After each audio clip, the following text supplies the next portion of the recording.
Marianne, we're going to start with you. You have a question about faith. Yeah, it appears you have not stated your religious beliefs. At least I have not found that you have.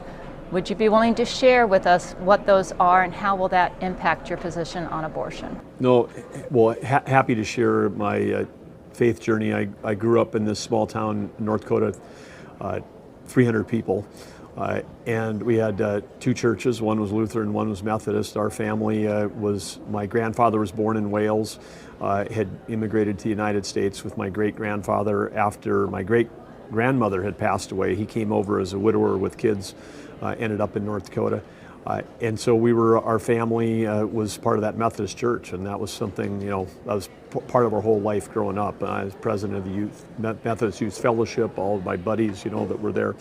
And that's the faith that sustained me, when my dad passed away when I was a freshman in high school, and it's what sustained me when I lost my older brother. There was three of us kids, and he passed away in 2010, and when my mom passed away in 2005. So it's been a key part of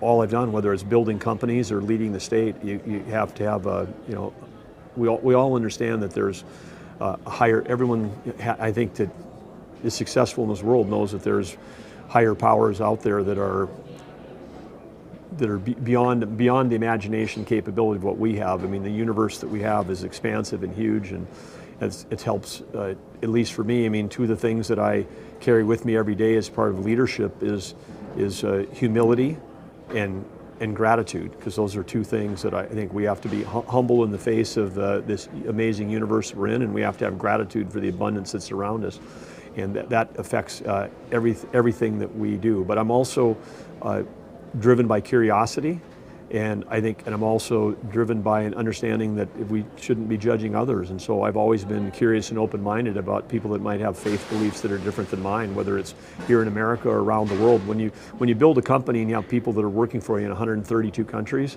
not only do you see people that have different faiths and different beliefs, but you also see people that are growing up in the context of countries where they had people that didn't have the right to vote, they didn't have the right to assemble, they didn't have the right to free speech. I mean, when you're a young kid building a global company and you get to see all of that around the globe, you can understand America doesn't have to be perfect to be exceptional. This is an exceptional country. It's worth fighting for, as you know, with your family. But it's important. And your question about abortion, I've been a pro-life governor of a pro-life state and have signed a lot of pro-life legislation.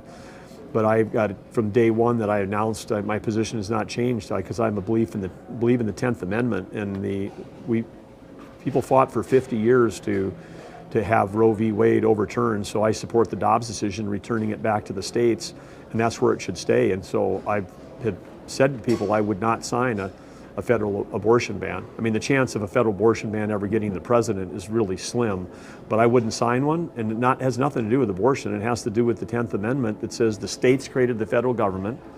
They empowered the federal government with a limited set of powers, and a lot of people are confused in this country. The states created the federal government, not the other way around. And then that 28-word 10th Amendment says, and those things that are not specifically delegated to the United States are reserved to the states or to the people.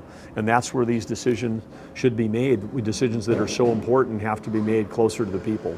And when we're in a Cold War with China, proxy war with Russia, proxy war with Iran, and the president's in charge of national security, which includes border security, and our current president isn't doing that.